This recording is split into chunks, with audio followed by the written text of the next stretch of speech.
¿Quién es Jesús? Ah, ese bebedor de vino, o sea, un borrachito. Lo subestimaban, es el borrachito ese que anda. Cada vez que lo vemos, te saca una foto en Instagram brindando con alguien. Pero cuando se murió Jesús no se enteró casi nadie, porque murió como un delincuente, como un proscripto fuera de la ciudad.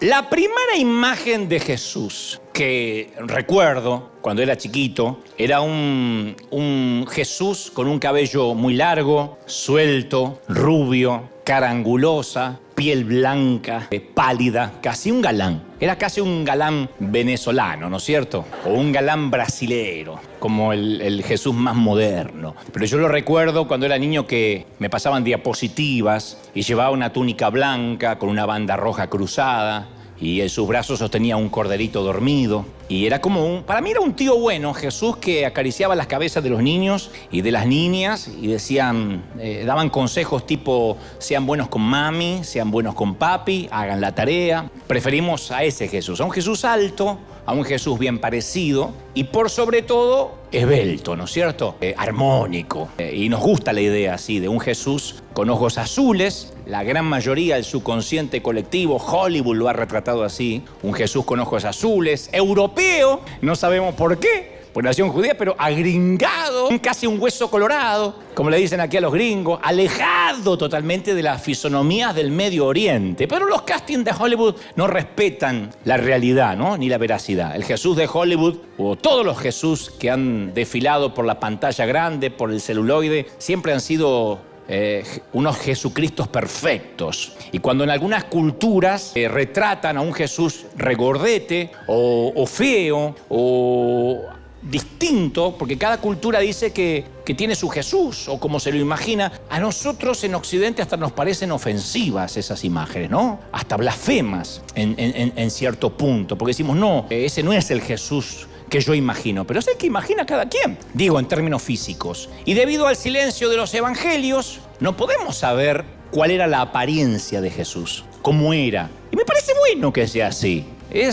Creo que intencional que sea así, porque nuestras representaciones de lo que creemos que era Jesús estéticamente dicen más acerca de nosotros mismos que de Él. O sea, es lo que nosotros creemos que es la estética o el canon de la belleza. Para cada quien la belleza es relativa y nosotros decimos, bueno, yo me imagino un Jesús bello, un Jesús estético. Pero en la Biblia solo hay una descripción física, solo una de cómo era Jesús o cómo se asemejaba a Jesús físicamente. Es una profecía escrita, de hecho, centenares de años antes de su nacimiento. Es el retrato que presenta Isaías en Isaías 52:14. Dice, ¿cómo se asombraron de ti muchos? De tal manera que los hombres te ven desfigurado en tu parecer y su hermosura no se parece a la de los hijos de los hombres. O sea que no es que es más bello, sino que es menos hermoso que el resto de los hombres, ¿no? Y lo veremos más sin atractivo para que le deseemos. Dice Isaías, despreciado y desechado de los hombres, varón de dolores, experimentado en quebranto. Eso es lo único que se asemeja a cómo bien pudo haber sido estéticamente el Señor. Y hay una plétora, hay un crisol de imágenes de bien cómo pudo haber sido Jesús. La figura central es como la mayoría cree, los arqueólogos, los historiadores creen que era Jesús debido a la fisonomía de la época. El de la izquierda y el de la derecha eran los de Hollywood, algunos que decidieron que así bien podía ser. La Iglesia Católica aportó lo suyo, algunas visiones, algunos sueños, pero todo es relativo. La cosa es que en Jesús no hubo ningún brillo sobrenatural. Juan el Bautista admitió que nunca hubiera reconocido que era él si no hubiese sido por una revelación divina. O sea, que no es que lo vio y dijo, tiene que ser él. Mira qué carisma, mira qué porte, qué caballero. No lo hubiese reconocido, era uno más. Y según Isaías, en lo que te acabo de leer, no podemos explicar su atracción, porque la tenía, pero no podemos explicarla en relación a la belleza o a cualquier otro factor de aspecto exterior, ¿no? Y la clave entonces tiene que estar en otra parte, no en lo físico. Así que dejemos de lado un poco el aspecto físico para concentrarnos en cómo era como persona, que esto es lo que creo Dios me ha estado instigando para transmitirte, ¿no? ¿Cómo era el perfil de su personalidad? Que parece casi una obviedad predicar esto a gente que es cristiana o que su mayoría lo es. Pues todo el mundo dice, bueno, ya sabemos, me conozco los evangelios, vi las películas. Y aquí es donde muchos prefieren a un Cristo conforme a su imagen y semejanza, así como hablamos de la estética. Yo te digo, imagina que Jesús camina contigo de la mano y cada uno va a tener una imagen del Jesús. Algunos se le va a imaginar como cualquiera de estas figuras que acabamos de mostrar, otros diferentes, pero cada uno tiene su imagen. Para algunos Jesús se parece a alguien que conocen o que conocieron, pero eso tiene que ver, insisto, con el aspecto físico. Cuando hablamos de su personalidad, también nos imaginamos a veces erróneamente cómo podría ser Jesús. Por la religión, por el entorno, por lo que nos dijeron. Para mí, cuando ya fui adolescente, dejé de ver a Jesús como aquel tío bueno que acariciaba a los niños, cargaba un corderito y daba consejo a que nos portáramos bien. Cuando fui adolescente, según el entorno en el que me crié, ya Jesús pasó a ser alguien que me decía: no mires a las mujeres, no tomes vino, no bailes, no mires fútbol, aléjate de los Teletubbies, de los pitufos. Es como que Jesús estaba muy interesado en lo que yo veía en la tele, ¿no? Pero Jesús no es nada parecido, ni lo fue a lo que nos han dicho. De allí la frase que rescato de todos estos mensajes durante la pandemia es ver a Jesús, leer la Biblia con ojos nuevos, o sea, con sorpresa, con asombro, ¿no? Entonces lo primero que yo rescato ayer, haciendo una suerte de búsqueda, ¿no?, de arqueología bíblica, es que los contemporáneos de Jesús, quienes convivían con él, lo conocían o se había ganado una reputación para con ellos de un bebedor de vino y un glotón. ¿Quién es Jesús? Ah, ese bebedor de vino, o sea, un borrachito. Nosotros decimos, no, sí, un bebedor de vino es eso, porque la mayoría bebía vino. Pero al hacer énfasis en que Jesús era un bebedor de vino, no es que era un borrachito, a ver si nos entendemos. Era la reputación por la cual lo conocían muchos, por lo cual lo subestimaban. Ah, es el borrachito ese que anda, cada vez que lo vemos, te saca una foto en Instagram brindando con alguien. Los que poseían autoridad, ¿no?, religiosa o política, lo consideraban un perturbador. Lo consideraban una amenaza para la paz, un tipo que no les hacía bien que caminara por las calles. Eso es lo que consideraban de Jesús, un tipo que es peligroso, hay que verlo de cerca. Y lo más sorprendente es que ni el más agnóstico, ni el más ateo en ese tiempo, ni ahora, lo puede ignorar. No hay nadie que pueda ignorar a Jesús. No puede ignorar al Buda, puede ignorar a Mahoma, a Confucio, pero no se puede ignorar a Jesús. Porque cada vez que alguien mira su celular, cada mañana, crea o no crea, lo que está haciendo es reconocer implícitamente que su nacimiento dividió la historia, porque la fecha que aparece en el celular tiene que ver con el nacimiento de Jesús. Entonces, todo lo que haya sucedido en este planeta entra en la categoría de antes de Cristo o después de Cristo. ¿Lo creas o no lo creas? No dice antes de Simón Bolívar y después de Simón Bolívar. Antes de Ronaldo y después de Ronaldo. Dice antes de Cristo y después de Cristo. Y los regímenes, las dictaduras o los imperios que ha tenido el mundo, la humanidad a través de los siglos, siempre han tratado de establecer su importancia, perdurar en la historia, colocando las fechas del calendario en torno a su propia existencia. Antes de Jesús, claro. Los emperadores romanos fechaban la historia de acuerdo a los años de su reinado o desde la fundación de Roma. Desde ahí se medía el mundo. Desde que se fundó Roma para adelante. Era antes de Roma y después de Roma. Hasta de hecho San Lucas registró el comienzo de su ministerio en ese entonces, porque Jesús todavía no había ido a la cruz, registró el inicio de su ministerio según el calendario romano, para que se sepa cuándo había empezado. Dice Lucas, en el año 15 del reinado de Tiberio César. Así empieza. La provincia de Judea. Herodes era tetrarca de Galilea, de Iturea, de Taconile y Lisanias de Alibene. Uno dice, ¿qué cuerno está hablando? Está diciendo, este está el día. Pero hoy, cada vez que miramos un calendario o le ponemos fecha a un cheque, recordamos implícitamente esa vida breve que llegó a ser la línea divisoria de la historia, nos guste o no nos guste, cada vez que abrimos un periódico. Y hasta el día después de la muerte, que algunos dirían, bueno, después que se murió, la marca va a desaparecer.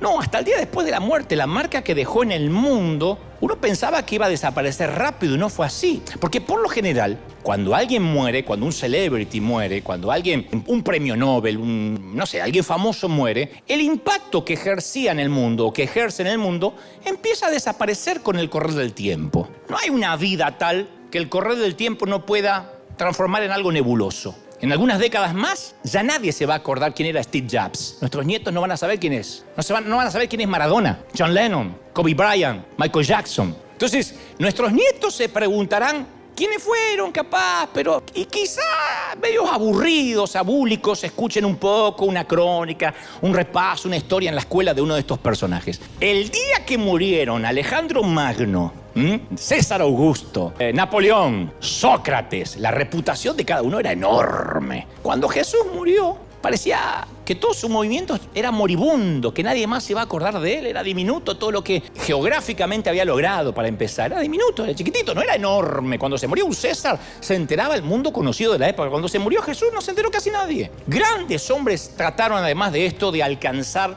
la inmortalidad, porque querían morir y dejar su nombre en alguna ciudad. Decían, bueno, cuando me muera la ciudad va a llevar mi nombre, como Roma en favor de, o en honor a Rómulo y Remo. El mundo antiguo estaba repleto de ciudades. Alejandro tenía Alejandría. César denominó Cesarea para tener su ciudad. Y mientras que Jesús vivió acá, no tuvo no solo ninguna ciudad a su nombre, sino que no tenía un lugar donde dormir, no tenía hogar. Los famosos tratan de preservar su legado, si no pueden ponerle nombre a una ciudad, porque tampoco todo el mundo no es jefe de Estado, dándole su nombre a otros. Entonces la Biblia menciona varios Herodes, ¿no? E incluso las mujeres le ponían Herodías para recordar a Herodes el Grande. Era un honor que te llamen Herodes. El día después de la muerte de Jesús, nadie le puso Jesús a su recién nacido dentro de su diminuto círculo, porque murió como un delincuente, como un proscripto fuera de la ciudad. Sin embargo, hoy en día, Nerón, César, ¿acaso se usan para pizzerías, para perros? ¡Nerón! Pero los nombres de los que están escritos en el libro de la vida de Jesús viven para siempre y tienen la vida eterna con Él. ¿Sí o no? Incluso en la muerte es difícil escapar de la influencia de Jesús, porque la práctica de la sepultura de los cementerios, esto lo conté un par de veces, nació a raíz de los seguidores de Jesús. Antes no se hacían ni funerales y los cementerios nunca estaban en una ciudad. Mucho menos convivían con una iglesia. Por eso existía la necrópolis, la ciudad de los muertos, que estaba fuera de la ciudad. Porque creían que todo lo que tenía que ver con los muertos, con lo pútrido, con lo cadavérico, era diabólico, era inmundo, ¿no? Entonces la palabra cementerio procede de una palabra griega que dice lugar para dormir o lugar para esperar. Y eso nació de los seguidores de Jesús, expresaba la esperanza de la resurrección. Y cuando se coloca una lápida, contiene también la fecha de nacimiento del homenajeado que está ahí, un guión y la fecha de deceso, la fecha de partida, separados por un guión, de modo que la extensión de esa vida también se mide por los años que lo separan de la vida de Jesús. En muchos casos, si no se puede costear una lápida en la guerra o en algún sitio donde hay extrema pobreza o indigencia, en lugar de una tumba le ponen una cruz, aunque sea de palo, con 2 ramitas. Otro recordatorio de la muerte de Jesús, aunque el que esté colocando la cruz sea agnóstico. El presidente de los Estados Unidos, Richard Nixon, un día se dejó llevar por la euforia, por el entusiasmo, y allá por 1969, cuando los astronautas del Apolo alunizaron por primera vez, cuando los vio llegar a la Luna, él declaró: este es el día más importante de la creación. El día más importante quedará en los anales de la historia como el día más importante, hasta que Billy Graham, que era asesor del presidente, le recordó acerca de la muerte de Jesús, que nadie iba a fechar una tumba respecto a la primera vez que el hombre pisó la luna. Y según la historia, Graham tenía razón, porque este Galileo, que durante toda su vida, su corta vida, habló a mucho menos gente que los estadios que colmó Graham, cambió el mundo para siempre. Y es imposible sacárselo de encima, es imposible ignorarlo. Entonces, gracias a él, hasta se considera a los niños de manera diferente.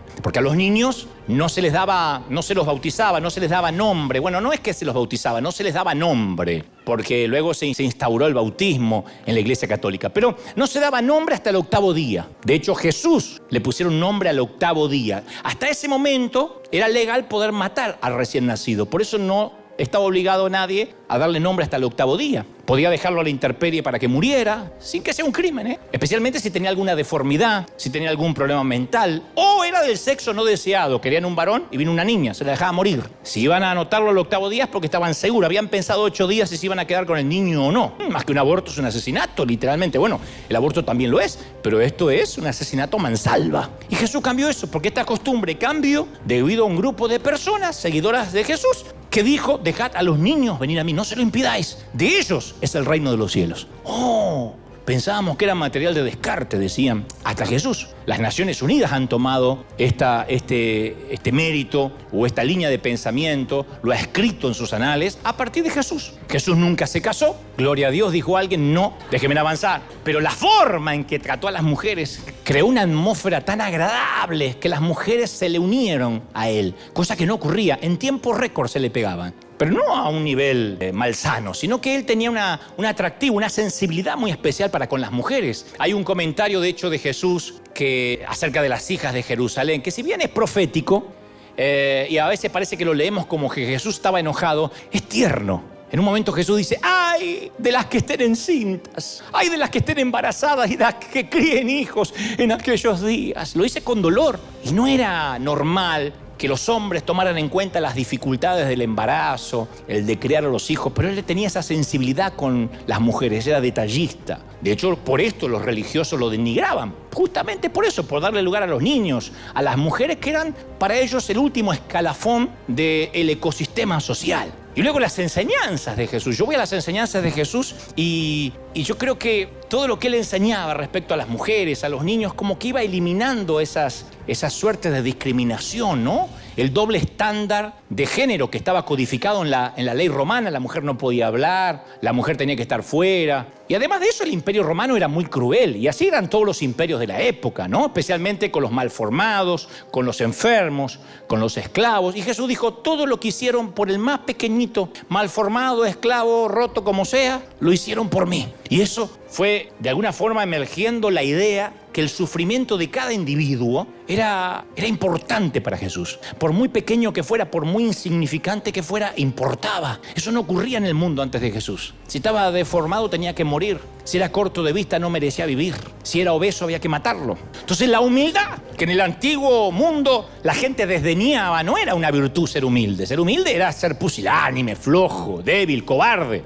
Pero de pronto la humildad quedó entronada en una cruz. Y con el tiempo la humildad se transformó en una virtud. Hoy decimos, qué lindo esa persona, es humilde. Me encanta ese presidente porque es humilde. Me encanta ese hombre o esa mujer porque es humilde. Antes no era una virtud, era una debilidad. Había que ocultar la humildad. Antes de Jesús se consideraba la venganza. Ojo por ojo, diente por diente. Ayuda a tus amigos y castiga a tus enemigos. Era la manera de sentirse validado. Me vengué. Y cuando viene Jesús, el hecho de perdonar es visto como algo digno de amor, de caballerosidad, de ser una dama, de saber perdonar, de olvidar. Entonces el perdón dejó de percibirse como una debilidad también y pasó a ser un acto de belleza moral. Por eso decimos, no puedo creer que fulano perdonó a fulano. No puedo creer que le otorgaron perdón. La gracia empezó a emerger como una virtud. Y todo eso porque Jesús fue hombre, independientemente del aspecto físico que tenía, fue hombre en el sentido práctico de la palabra. Etimológicamente fue hombre. Ahora usted dice, sí, ya sé que fue hombre, pero también fue Dios. No, él cuando fue hombre, fue hombre.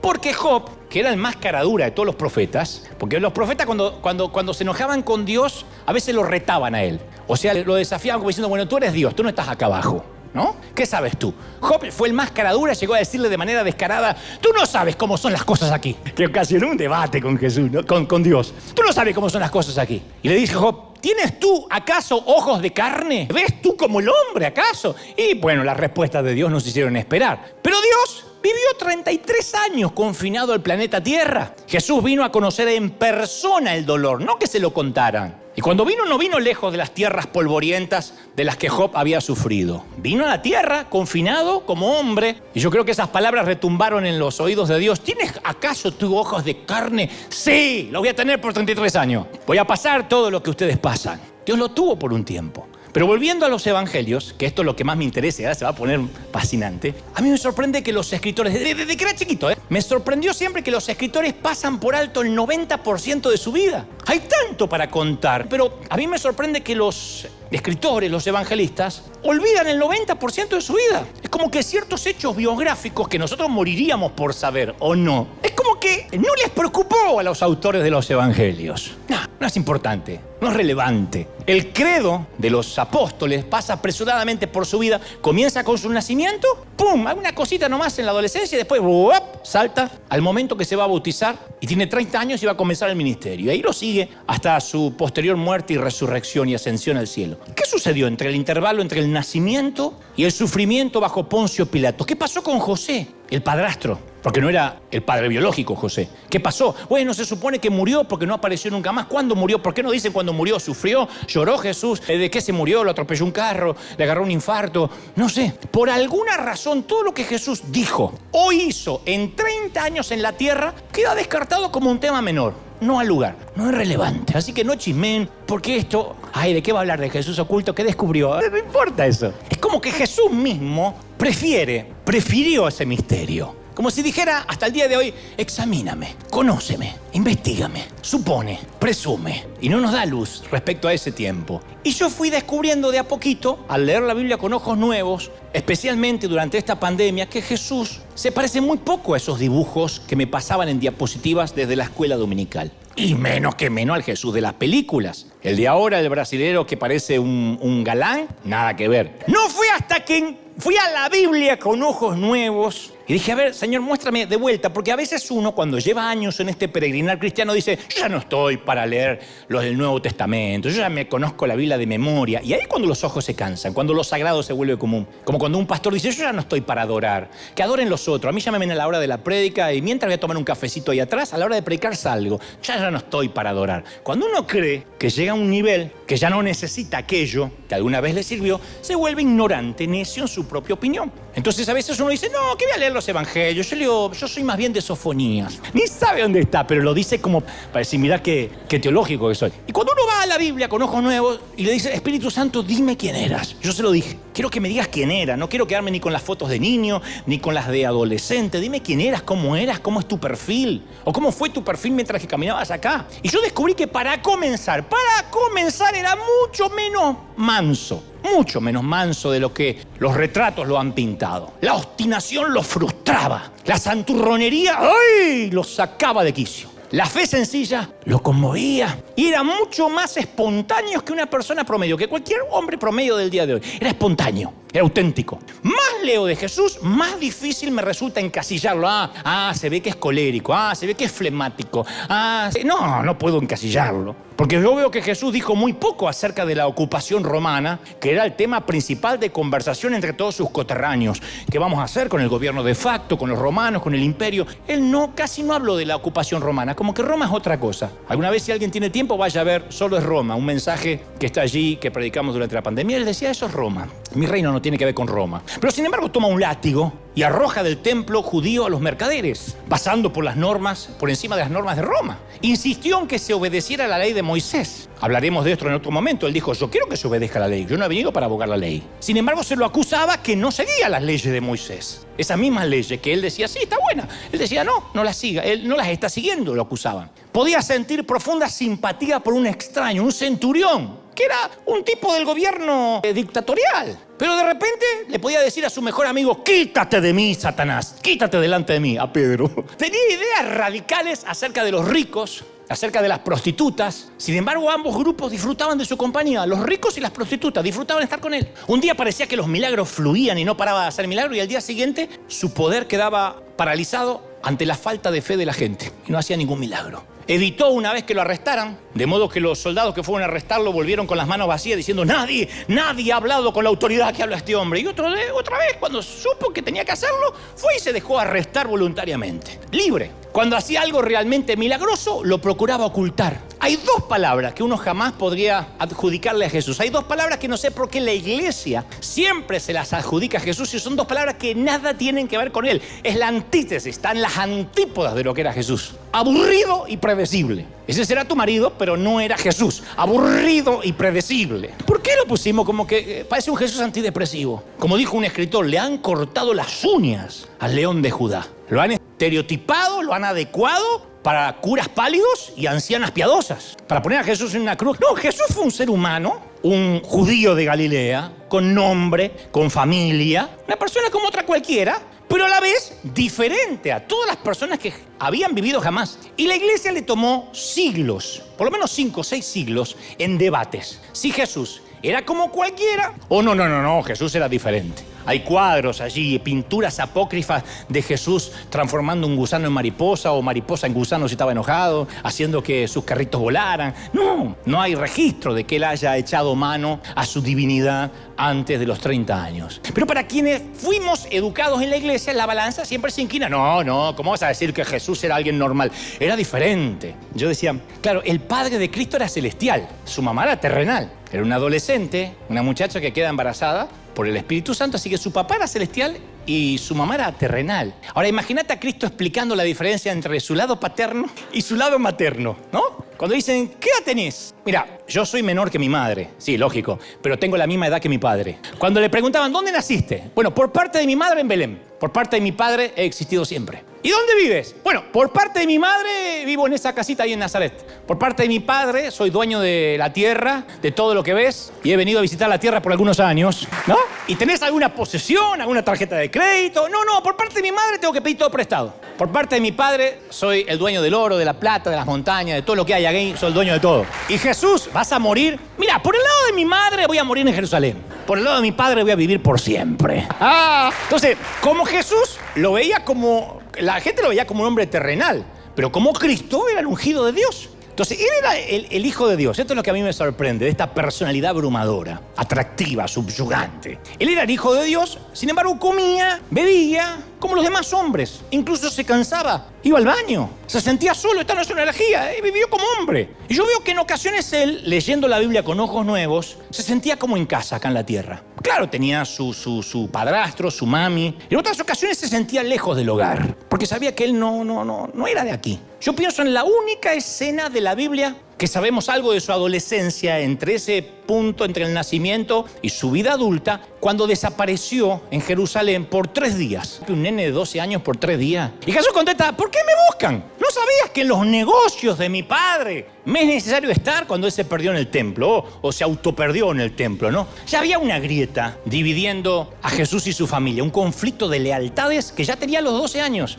entre ¿este es mi hogar o aquel es mi hogar? Y yo creo que la mayoría del tiempo, por lo que veo, Jesús se sentía sapo de otro pozo en la tierra, que no encajaba. Y en momentos así, lo que nos enseña a nosotros cuando nos sentimos sapos de otro pozo, entre inconversos, en la compañía, en el hogar, en donde sea que te sientas sapo de otro pozo, Jesús se apartaba para orar, como si pudiera respirar en ese momento de oración un poquito de aire puro que le daría la fuerza para seguir viviendo en un planeta contaminado. Tomaba aire y volvía al planeta contaminado, ¿no? Y vio que Jesús no siempre obtuvo respuestas rápidas a las oraciones. Otra cosa que nos enseña. Uno pensaba, bueno, Jesús decía sí, el Padre le daba lo que sea. De hecho, Lucas relata que oró toda la noche para escoger a sus discípulos. Toda la noche. ¿Por qué no le dijo a Dios, así como escribiste las 10 leyes a Moisés, mandame los nombres de los tipos que los busco y la dirección, porque no quiero tampoco andar dando vuelta? Incluso así, en el grupo se le infiltró un traidor. En Getsemaní oró para que se le quitara la copa del sufrimiento y no se la quitó el Padre. Y esa escena en el huerto presenta a Jesús lejos del hogar, pero resistiendo la tentación de liberarse, usando la ventaja de ser el Hijo de Dios. Y hay una escena que a mí me fascina, que a veces los predicadores se la pasan por alto, que refleja la naturaleza de Jesús, sintiéndose en casa y lejos del hogar, pero todo al mismo tiempo. La tormenta que azota el mar de Galilea. Una tormenta, la barca casi zozobraba, en la que Jesús estaba durmiendo. Jesús se había dormido porque estaba cansado, estaba drenado. Así se duerme en Estibor, ahí, o en la proa. Y al creador de las nubes le llueve encima. Al hacedor de estrellas siente el calor, siente la tormenta. El mismo Jesús que sudó bajo el sol palestino está ahí soportando la tormenta porque está tan cansado y se despierta molesto. Claro, cuando uno está muy cansado, se va a dormir y te despiertan a los 10 minutos, a los 15 minutos, a los 20 minutos, uno está molesto. E increpó al viento y al agua y le gritó, ¡calla! Dice que increpó y gritó, ¡calla! ¿Qué clase de persona le grita a la tormenta como si estuviera regañando a un niño desobediente? ¡Silencio! ¡No se puede dormir! Y el viento hace así, se retira y los truenos se meten para adentro. ¡Pero no se puede dormir en el barco, che! Ese despliegue de poder ayuda a los discípulos a convencerse de que este no es como los demás hombres. ¿Quién puede regañar a la tormenta como si fuera un niño maleducado? Pero aún así, excepto eso, que una combinación de sentirse lejos del hogar o en casa, Jesús se sometió a las leyes naturales incluso cuando iban en contra de sus deseos. Si no hubiese dicho, si es posible, pasa de mí esta copa. Él hubiese dicho, no, si va contra mi deseo no se hace. Viviría y moriría según las leyes de la tierra. Voy a vivir y morir con ojos de carne. Voy a seguir las leyes. Pero arribó como un perfecto desconocido a una aldea de la Baja Galilea. No llamó la atención de los campesinos, que conocían la pobreza, conocían la indigencia. Y ahí entre ellos vivía el hijo del carpintero. Esa gente sabía todo acerca de la ley, del reino, del imperio romano. Pero claro, conocían el imperio según los impuestos, deudas, desnutrición, enfermedades, opresión agraria. Lo que realmente ellos quieren saber es qué puede hacer este reino que anuncia este muchacho que puede hacer este reino por el niño tullido, por el padre ciego, por el alma enloquecida que grita entre los sepulcros más allá de las fronteras del pueblo. Así que, ¿qué hace Jesús? Hace caminar al tullido, hace ver al padre ciego, saca a los demonios del alma enloquecida del cementerio. Y cuando sus vecinos ven eso, se rascan la cabeza y dicen, ¿no es este el hijo del carpintero? ¿No la llama a su mamá María? ¿De dónde tiene esa sabiduría y estos milagros? ¿No le cerraba la ecuación? Y al principio, capaz que por un año Jesús tuvo éxito. A veces se acudía, dice la Biblia, tanta gente que él se veía obligado a refugiarse en la barca, alejándose de la orilla. Sáquenme de acá porque la gente no se iba nunca a la casa. Y lo que lo dieron a conocer, se corrió la voz, lo que lo dieron a conocer fueron las sanidades físicas, el boca a boca. Pero acá también encuentro algo diferente a lo que me enseñaron en la iglesia por años. La ambivalencia que él tiene con los milagros. Porque por un lado, él siempre sanaba como una respuesta espontánea a la necesidad humana. Él veía gente que sufría, dice la Biblia, y sintió compasión y sanó a la persona. Ni una sola vez rechazó una solicitud de ayuda. Parece que con la mujer ahí, Sirofenicia, se resistió un poquito, pero terminó cumpliendo lo que ella quería. Pero a la vez condenó a la generación, así la llamó, mala y adúltera, que está pidiendo milagros. Y resistió toda tentación de hacer un espectáculo. Lo llevaron a la sinagoga cuando se enteraron de su milagro en las bodas de Caná. Le dijeron, haz lo que hiciste allá. Y él dijo, no, ustedes están ciegos, pobres y desnudos. Lo sacaron de la sinagoga, no le dieron ofrenda ese día. Y lo quisieron tirar por un pináculo, por un despeñadero, que era como se ejecutaba a los falsos profetas. Y él se abrió paso. Marcos relata 7 veces que Jesús le ordenó a la persona que sanó, no se lo digas a nadie. ¿Cómo? ¿Quiere que se lo conozca por los milagros? Y le dice a la gente, no se lo digas a nadie. Y hubo regiones donde no hizo milagro porque la gente no tenía fe. ¿Qué hubiese podido hacer Jesús con semejante ministerio en Roma? En Atenas le propusieron que por lo menos concentre su trabajo en Jerusalén, la capital de Israel. No, Jesús mismo prefirió mantenerse alejado del centro. A él no le gustaba estar ahí en la opinión pública. Él desconfiaba mucho y pasó la mayor parte del tiempo en ciudades pequeñas, de poca importancia. Yo veo el estilo de Jesús y es muy diferente. No quiero hablar de otros. Es muy diferente a mí, a nosotros, nuestras cruzadas, los superclásicos, las noches de gloria, nuestros equipos modernos y las pantallas. Pero a pesar de que se negaba a hacer noches de milagros a pedido, cuando su primo, Juan el Bautista, languidecía en la cárcel y tenía dudas si él era el Mesías, si su primo era el Mesías, él le dio este mensaje a los discípulos de Juan, parafraseando. Vayan a decirle lo que vieron por acá, vayan, cuéntenle, que se muera en paz el primo. Díganle que hay personas que han vendido sus perros guías y ahora se dedican a contemplar los pájaros. Díganle que hay personas que han cambiado sus bastones de aluminio por botas de escalar. Díganle a los parias, digan que los parias se han convertido, tienen esperanza y que los ex leprosos ahora están con la familia, tienen trabajo. Díganle que el Mesías ha llegado, que se vaya en paz con el Padre, que se me adelante, que nos damos un abrazo allá arriba. ¡Primo! ¡Te veo! Hizo un grupito de seguidores que no tenían centro de operaciones, no tenían iglesia, iban de un pueblito a otro. Uno los ve y parece que no tienen estrategia los tipos. Y no tenían, porque Jesús dijo, las zorras tienen guaridas, las aves del cielo tienen nidos. El Hijo del Hombre no tiene dónde recostar la cabeza, era literal. De haber vivido nuestro tiempo con las medidas represivas que hay para los que no tienen techo, ya estarían presos los discípulos, Jesús hace rato, porque no pueden estar bajo un puente. Y el grupo de Jesús funcionaba sin sede central, sin propiedad, sin comité, sin board, excepto un tesorero. Desde el punto de vista económico, esto me voy a ganar los enemigos en todo el mundo. No, que Jesús era rico, por eso tenía tesorero. Tenía un administrador. No es que llevaba un tipo con los carruajes de oro. Era un administrador. Apenas se las arreglaban porque para poder sacar algo de dinero para pagar los impuestos, Jesús envió a Pedro a pescar. No digo agarrar de las monedas ahí que sobran. Cuando le preguntaron acerca de un asunto sobre el César, si había que pagar impuestos o no, él dijo, a ver, deme una moneda del César. ¿Cómo deme una moneda? No tenía billetera. Tuvo que pedir prestado un asno cuando decidió no viajar a pie. Y en su recorrido por las campiñas, sus discípulos arrancaban espigas de trigo para comerse los granos, dice la Biblia, aprovechando la ley mosaica que hacía ciertas concesiones con los que no tenían fincas o eran pobres. Y Jesús también se reunía con personas influyentes, como Nicodemo, como joven rico, y nunca se le ocurrió, ¿no querés ser partner nuestro? Usar su dinero, su influencia. Se acerca un joven rico. Entonces, ¿cómo se mantuvo? Bueno, en el Oriente Medio, los maestros vivían de las donaciones de oyentes que estaban agradecidos. No pedía nunca. Lucas señala que algunas mujeres sanadas por Jesús, incluso la esposa del ministro de Finanzas de Herodes, ayudaban a mantenerlo. Y algunas de estas mujeres hacían un viaje peligroso, el largo viaje de Galilea a Jerusalén, para permanecer con Jesús junto a la cruz. Cuando los discípulos lo abandonaron, las mujeres estaban debajo de la cruz, cosa que no pasaba nunca. Las mujeres con un rabino, las mujeres con un hombre que no conocen. Los discípulos salieron todos despavoridos como conejos asustados. Las mujeres estaban ahí. Y era un maestro. ¡Ay, era genial! Jesús impartía lecciones perdurables y respondía cosas espontáneas. ¿Sabés cómo se armaban los mensajes de Jesús? Con preguntas. Uno le dice, ¿de cuál sería la esposa en la vida venidera una mujer que tuvo varios esposos? Fíjate vos la preocupación del tipo. Una mujer tuvo 5 maridos, ¿no? Se muere. Allá arriba, ¿la mujer de quién? ¿Con quién va a tener? Qué buena está la fiesta, mamá. ¿Con quién? Otro, ¿es lícito pagar impuestos a autoridades romanas? Otro, ¿qué debo hacer para tener la vida eterna? Otro, ¿quién es el mayor señor en el reino de los cielos? Otra, ¿cómo puedo nacer de vuelta siendo ya viejo? Yo me hubiese maravillado con las respuestas y las parábolas de Jesús, que se convirtió en su sello. Porque Jesús tenía una capacidad comunicativa, de dialéctica, que te metía verdades profundas mezcladas con la vida diaria para que no se te olviden. Una mujer insistente que agota la paciencia de un juez. Un rey que se lanza a la guerra sin planificación. Asaltan a un hombre, lo dejan en el camino dándolo por muerto. Una mujer que pierde una moneda y la busca como loca. Esas eran las historias de Jesús. Describía lo que la vida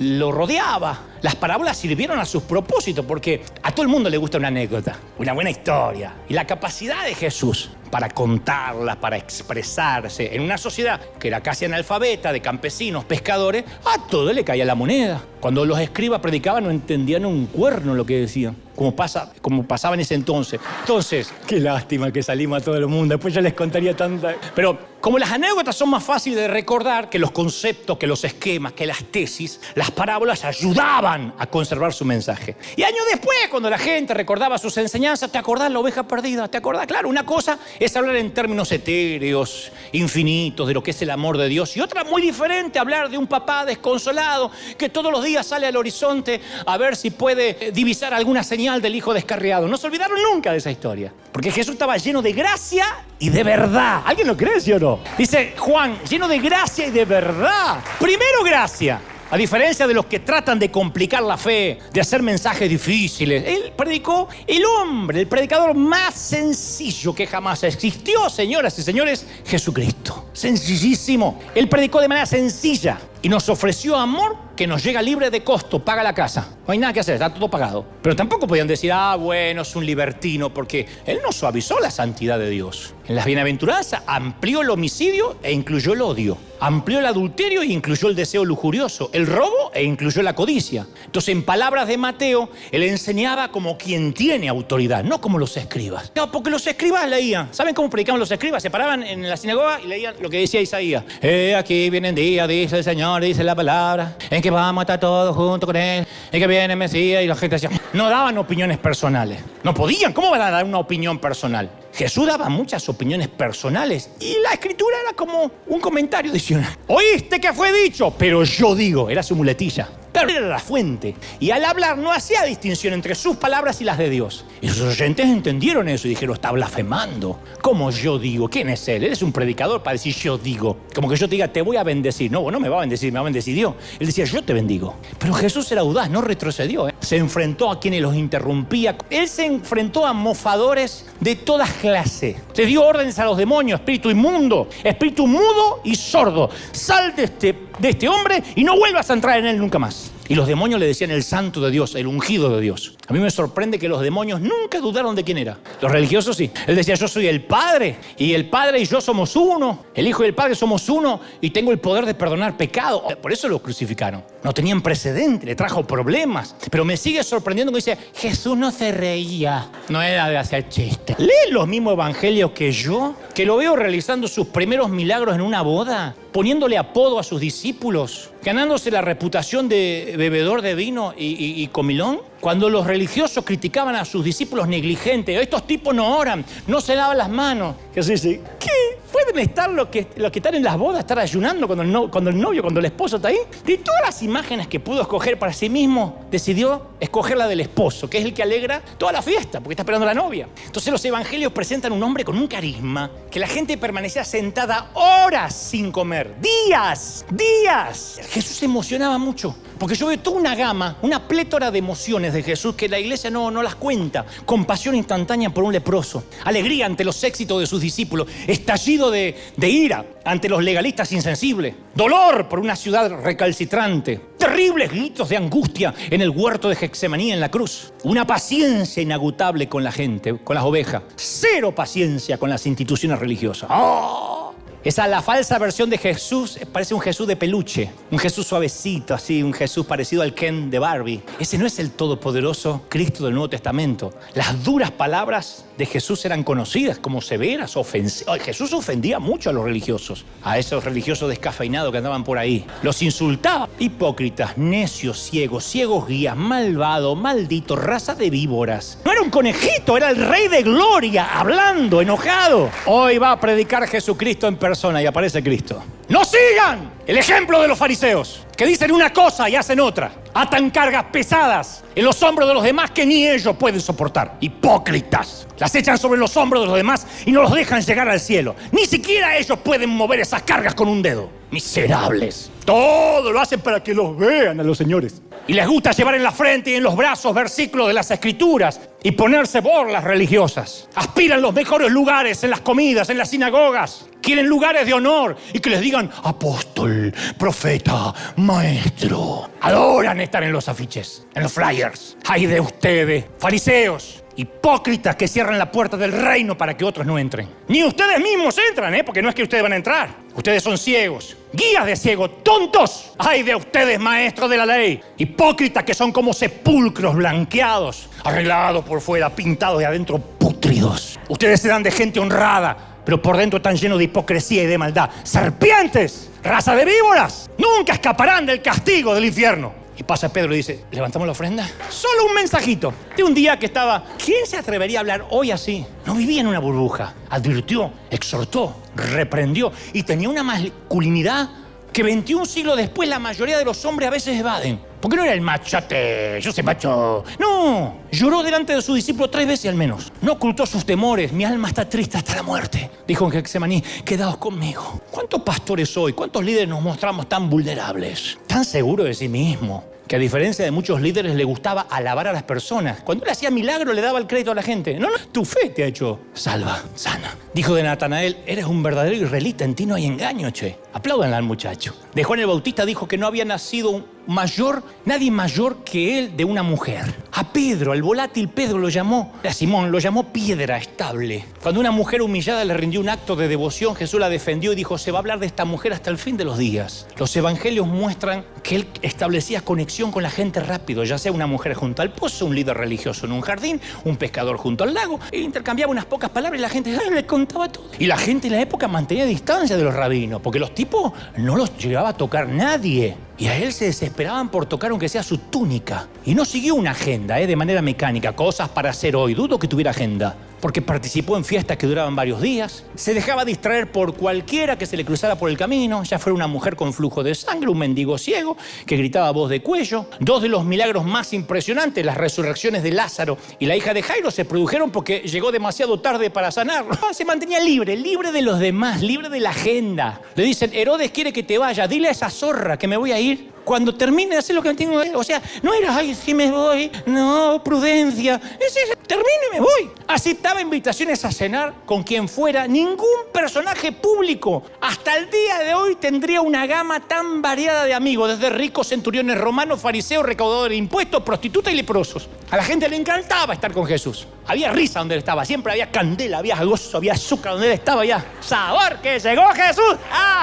Por eso rompió el molde. No fue un ciudadano equilibrado, adaptado, felizmente casado. No era el señor Flanders de los Simpsons. Perfecto, vamos a hacer un milagrillo. No era ese. Si hubiese estado adaptado al mundo, no le hubiesen dicho tienes al demonio y no lo hubiesen clavado en un madero. Pero yo hoy pregunto, para terminar, a la distancia. Hoy con la Biblia, todos sabemos quién es Jesús y qué haríamos sin la Biblia. Si pudiéramos ir al tiempo, viajar en el tiempo, ¿qué hubiese ocurrido con nosotros estando con Jesús? ¿Cómo hubiéramos respondido a ese hombre, a esa personalidad tan extraña? ¿Lo hubiera invitado a cenar como Zaqueo? ¿Me hubiera ido triste como el joven rico? ¿Lo hubiera traicionado como Judas y Pedro? Porque con la Biblia en la mano sabemos todo lo que hacer, pero sin la Biblia. Y en los tiempos de Jesús, como ahora, había grupos diferentes que los seguían. Los más alejados, ¿viste? Los que vienen por los milagritos. Si hay una pandemia, quizás no vuelvan más o están ahí, están de lejos. Ahí están los milagreros, los que vienen acá. ¿Qué dan? ¿Qué gano yo con venir a esta iglesia? ¿Regalan algo? ¿Cuánto hay que congregarse para que te den mueble? Bueno, ellos estaban ahí. Los patriotas judíos que esperaban una revuelta. Ese tercer grupo. Después estaba el otro grupo, una centena. Esos eran los periféricos. Jesús no le hacía caso a los que estaban en la periferia.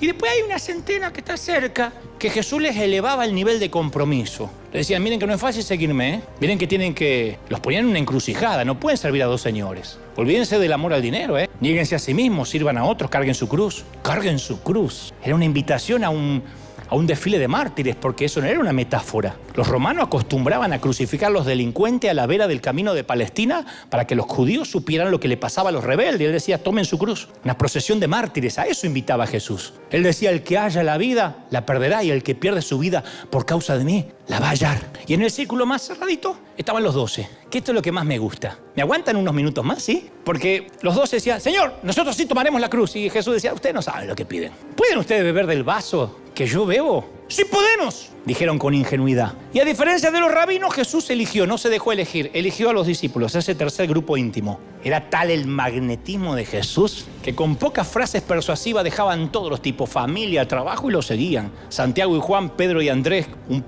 dos pares de hermanos, dejaron la pesca más milagrosa de su vida cuando los invitó. Irónicamente, la pesca más grande. El día de pesca más grande les regaló Jesús, dijo, déjenla, síganme. Y a mí si me desconcierta Jesús, ni te imaginas los seguidores. Simón el Celote pertenece al grupo que se opone violentamente a Roma. Mateo, recaudador de impuestos, trabaja para las marionetas de Roma. No están entre sus discípulos ni José de Arimatea, ni Nicodemo, no hay gente muy inteligente ni muy rica. No sé qué tenían estos 12. Estaban rotos. Jesús quería estar con 12 personas rotas. Es el rasgo más característico. ¿Sabe cuál es el rasgo más característico de los discípulos? Para mí, la estupidez. Jesús decía, ¿hasta cuándo voy a estar con ustedes? Nunca una madre dijo eso, ¿hasta cuándo te voy a tener que criar? Así estaba Jesús. ¿Hasta cuándo los voy a soportar? Peleaban quién iba a sentarse al lado de él. Lo exasperaban a Jesús. Terminaba un milagro y se preocupaban por el otro. Sí, alimentó 5.000, pero hay que ver si puede alimentar 4.000, dijo un vago. ¡Ay, Dios! ¿De verdad?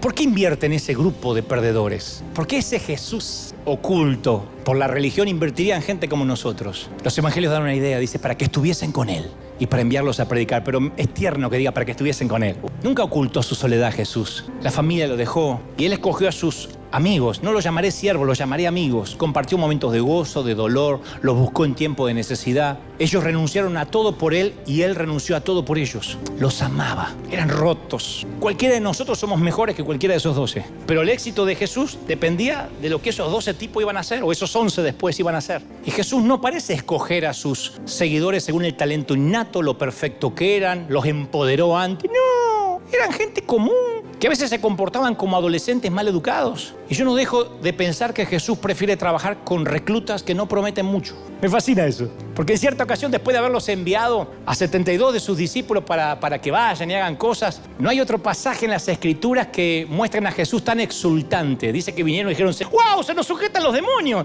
La gente se sabe. Jesús dice, ¡bien! Te alabo, Padre, te alabo, Señor del cielo, porque escondiste estas cosas de los sabios y se lo revelaste a los niños. Sí, Padre, a ti te doy en cesta. Estaba feliz porque ellos habían logrado creerle. Es como hacer una gran comida con poquitos ingredientes o con ingredientes defectuosos. Y con esa cuadrilla destartalada, Jesús fundó una iglesia que permaneció 21 siglos hasta la fecha. Entonces Jesús no es algo para que los expertos debatan. Jesús es una invitación a ser parte de la cuadrilla destartalada. Al principio del ministerio, un hombre llamado Natanael dijo, ¿de Nazaret?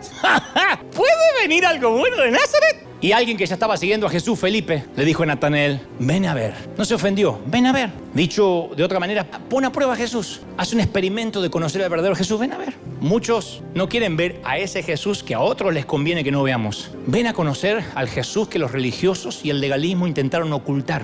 La oferta sigue vigente. Ven a ver cuando puedas. Si puedes venir desde cualquier parte del mundo, al Jesús del que te hablo y que todavía sigue reclutando gente destartalada. Ven a ver lo que Jesús, mi Jesús, puede hacer. Alguien tiene que aplaudir más que eso, dar un aplauso al Señor de señores y al Rey de reyes. No. Si acabas de ver a Jesús con ojos nuevos, celebra con el mejor aplauso que tengas. Dale un aplauso al Rey, dale un aplauso al Rey de reyes, dale un aplauso al Señor de señores. Bendito eres.